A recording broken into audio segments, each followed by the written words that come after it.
του Μπελαμί το ουζερί, τα ουζα έπινε σερί, το παλικάρι, το χλωμό, το πικραμένο.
Παρακαλώ.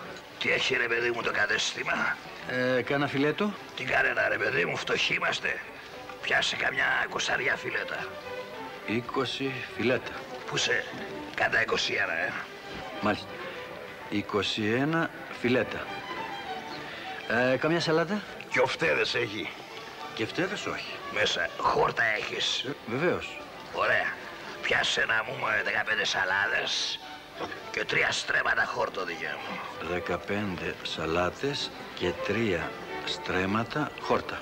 Κάτω 4 Μάλιστα. Κάνε τυρί. Μέσα. Πιάσε 2 κεφαλάκια. 2 κεφάλια τυρί. Κατά 4. Και φτέδες έχει? 4 κεφάλια τυρί. Μάλιστα. Κάνα σολομό.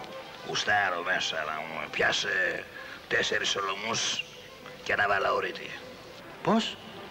Εντάξει ρε παιδάκι μου, στα εύκολα θα κολλήσουμε τώρα. Και πού σε, φέρε και καμιά ελίτσα για το ουζάδι, εντάξει? Βεβαίως. Θα θέλετε κανένα πιατάκι έτσι, μερικές ελίτσες?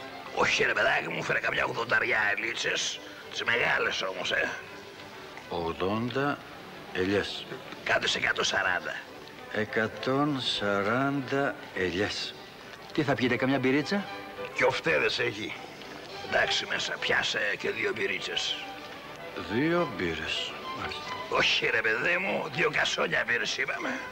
2 κασόνια μπύρες. Πόσα φιλέτα είπαμε δικέ μου? 21. Κατά 37. 37 φιλέτα. Πολλά είπαμε, που θα τα φάει. Κατά 36 ρε παιδάκι μου.